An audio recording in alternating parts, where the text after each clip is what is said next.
Ang masama ay dapat parusahan.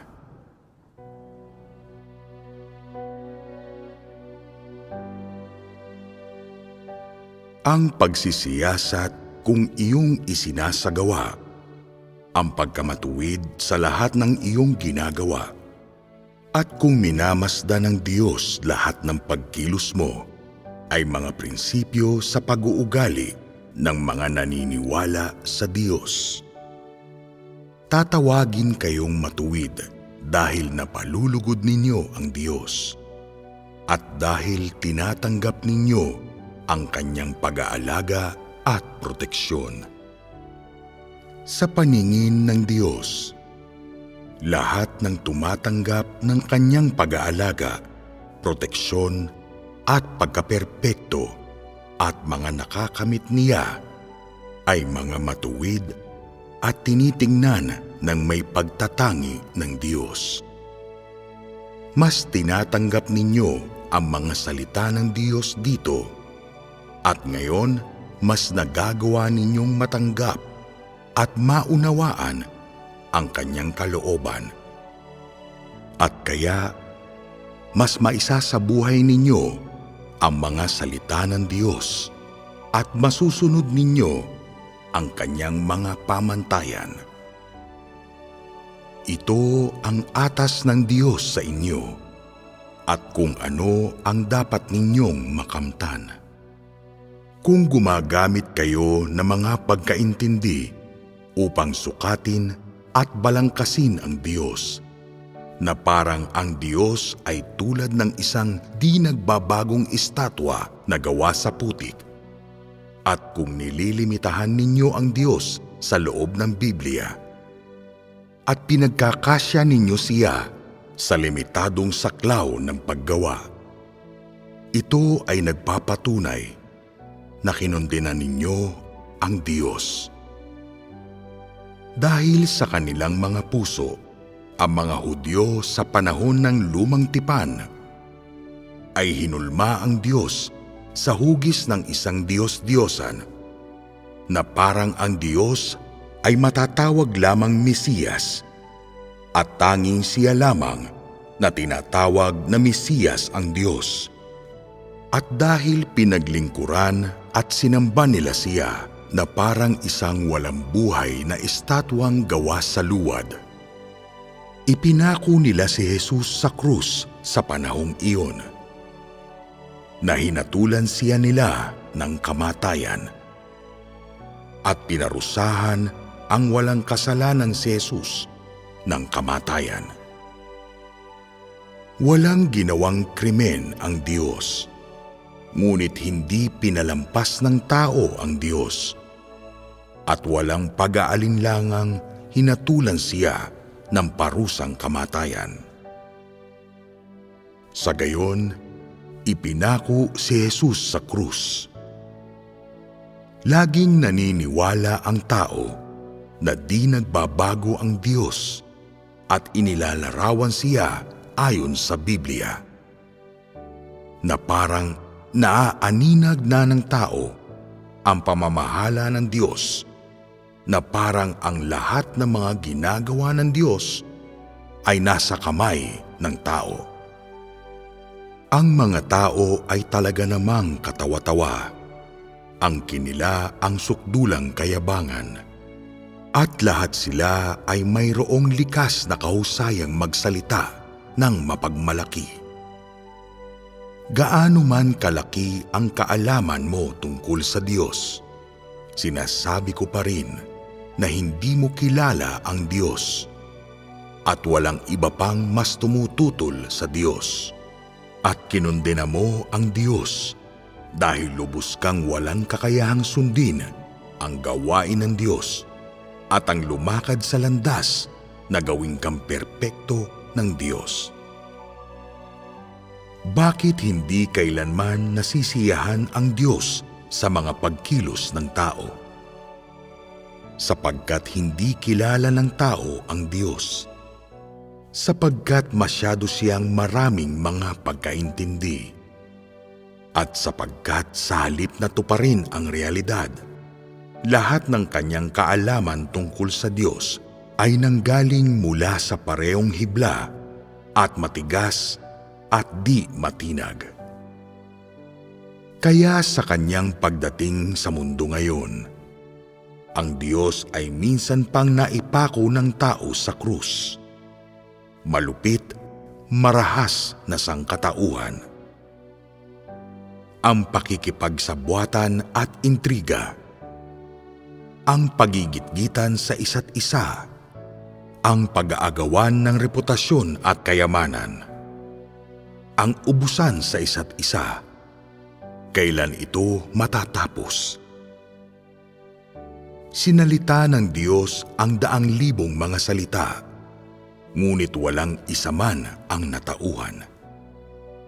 Sila ay kumikilos para sa kapakanan ng kanilang mga pamilya at mga anak na lalaki at babae, para sa kanilang mga propesyon, pag-asa, katayuan, karangyaan, at kayamanan, para sa kanilang mga damit, para sa pagkain at salaman. Kaninong mga pagkilos ang talagang para sa kapakanan ng Diyos? Kahit sa gitna ng mga kumikilos para sa Diyos, kaunti lang ang nakakakilala sa Diyos. Ilan ang hindi kumikilos upang mapanatili ang kanilang sariling kapakanan. Ilan ang hindi nang-aapi at nagtatangi ng iba para sa pagpapanatili ng kanilang sariling katayuan. Kaya ang Diyos ay sapilitang hinusgahan ng kamatayan ng di mabilang na beses. Di mabilang na mga mababangis na hukom ang naghusga sa Kanya at minsan pang ipinako siya sa krus. Gaano karami ang maaaring tawagin na matuwid dahil talagang kumikilos sila para sa kapakanan ng Diyos. Sa harap ng Diyos, ganoon lang ba kadaling gawing perpekto, maging isang banal o maging taong matuwid? Isang katotohanan na walang matuwid na tao sa lupa. Ang mga matuwid ay wala rito sa lupa. Kung haharap kayo sa Diyos, isaalang-alang ninyo ang inyong kasuotan, ang inyong bawat pananalita at pagkilos, ang lahat ng inyong mga iniisip at mga ideya, maging ang mga pangarap na pinapangarap ninyo araw-araw. Lahat ng ito ay para sa inyong sariling kapakanan. Hindi ba ito ang totoong kalagayan? Ang pagkamatuwid ay hindi nangangahulugang pagbibigay ng limos. Ito ay hindi nangangahulugan ng pag-ibig mo sa iyong kapwa gaya ng sa iyong sarili, at hindi nangangahulugan na hindi nag-aaway, nagbabangayan, nagnanakawan o nag-uumitan. Ang pagkamatuwid ay nangangahulugan na tinatanggap mo ang atas ng Diyos bilang iyong tungkulin at sinusunod ang kanyang pagsasaayos bilang isang hulog ng langit na pagkahilig. Hindi alintana ang oras o lugar, tulad ng lahat ng ginawa ng Panginoong Hesus. Ito ang talagang pagkamatuwid na sinabi ng Diyos, na maaaring tawaging matuwid na tao si Lot dahil iniligtas niya ang dalawang anghel na isinugo ng Diyos nang hindi alintana para sa ano ang natamo o nawala niya. Ang ginawa niya sa panahong iyon ay matatawag na matuwid. Ngunit hindi siya matatawag na taong matuwid. Dahil lamang sa nakita ni Lot ang Diyos, kung kaya ibinigay niya ang kanyang dalawang anak na babae kapalit ng mga anghel. Ngunit hindi lahat ng kanyang pag-uugali noong nakaraan ay kumakatawan sa pagkamatuwid. Kaya sinasabi ko na walang matuwid sa ibabaw ng lupa. Kahit sa kalagitnaan ng mga nasa daloy ng pagbuti, walang sinuman ang matatawag na matuwid. Gaano man kahusay ang iyong mga gawa, kahit gaano mo ipinakikitang niluluwalhati mo ang pangalan ng Diyos, hindi sinasaktan ni sinusumpa ang iba at hindi mo sila ninanakawan o inuumitan. Hindi ka pa rin matatawag na matuwid dahil ang mga ito ay maaaring angkin ng sinumang normal na tao. Ngayon, ang susi ay hindi mo kilala ang Diyos. Maaari lang masabi na ngayon ay mayroon kang maliit na normal na pagkatao. Subalit ikaw ay salat sa pagkamatuwid na sinalita ng Diyos. Kung kaya wala sa mga ginagawa mo ang patunay ng iyong pagkakilala sa Diyos.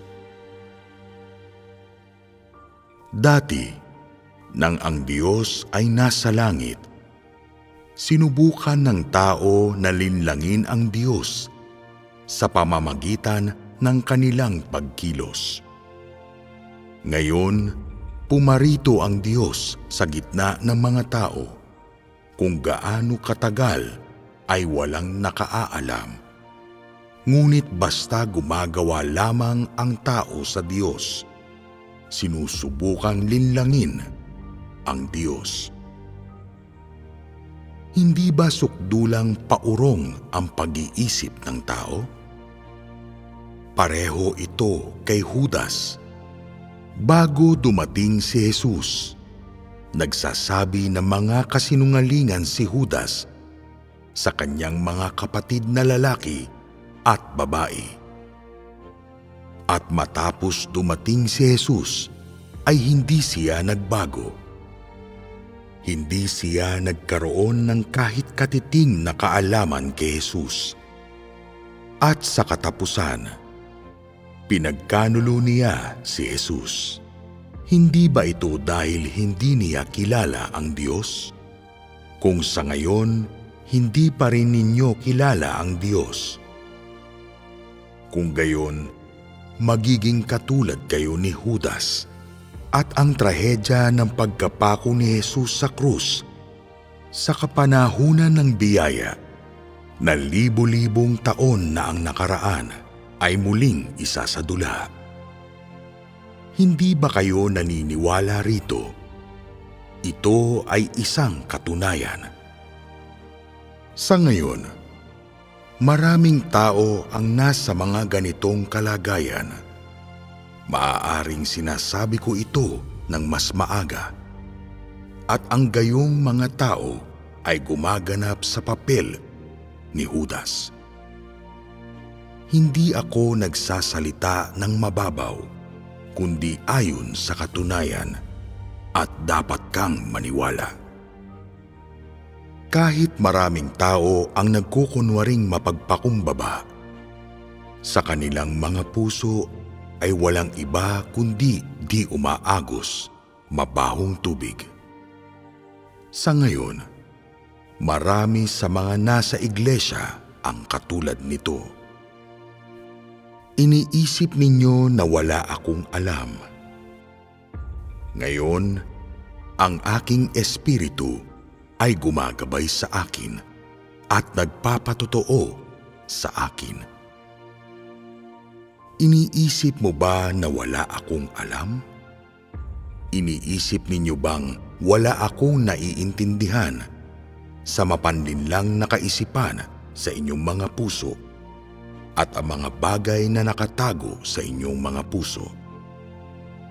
Ang Diyos ba ay napakadaling malinlang? Iniisip mo ba na matatrato mo siya sa anumang paraan mong naisin? Sa nakaraan, nag-aalala ako na nakakadena kayo, kung kaya't patuloy akong nagbigay sa inyo ng kalayaan sa pagkilos. Ngunit walang nakatanto na ako ay nagiging mabuti sa kanila. Sinamantala nila ang kabutihan ko. Tanungin ninyo ang isa't isa. Hindi ako nakitungo sa halos kahit kanino, at hindi kaagad-agad pinagagalitan ang sinuman. Gayong alam ko ang lahat ng motibo at mga pagkaintindi ng tao. Iniisip mo ba na ang Diyos mismo, kung kanino nagpapatotoo ang Diyos, ay isang hangal? Kung gayon nga, masasabi kong ikaw ay lubhang bulag. Hindi kita pupunahin at tignan natin kung gaano ka lalong maging ubod ng sama. Tignan natin kung kaya kang iligtas ng mga panlalansi mo o kung maililigtas ka ng iyong pinakamahusay na pagtatangka na mahalin ang Diyos. Sa ngayon, hindi kita huhusgahan. Hintayin nating dumating ang panahon ng Diyos upang makita kung paano ang kanyang paghiganti sa iyo. Wala akong oras para sa walang kabuluhang pakikipag-usap sa iyo sa ngayon, at ayaw kong patagalin ang aking lalong dakilang gawain para sa iyong kapakanan. Ang isang uod na tulad mo ay hindi karapat-dapat paglaanan ng Diyos ng panahon niya sa pakikitungo sa iyo.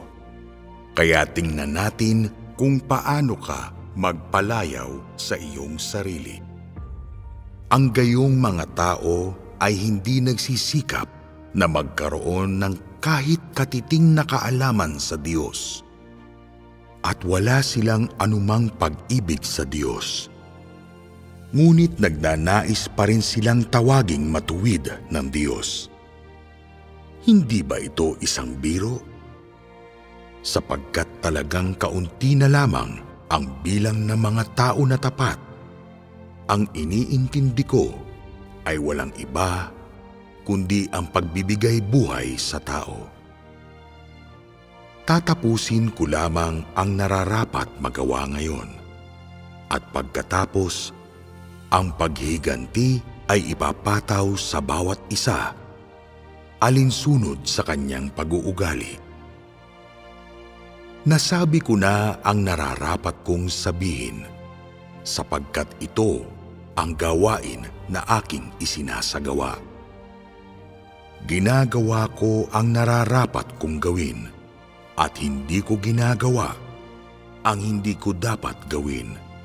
Ngunit umaasa pa rin akong maglalaan kayo ng higit pang panahon sa pagbubulay-bulay. Gaano karami sa mga kaalaman mo sa Diyos ang talagang totoo? Isa ka ba sa mga muling nagpapako sa Diyos sa krus? Sa wakas, sinasabi ko ito, sa aba nilang mga nagpapako sa Diyos sa krus.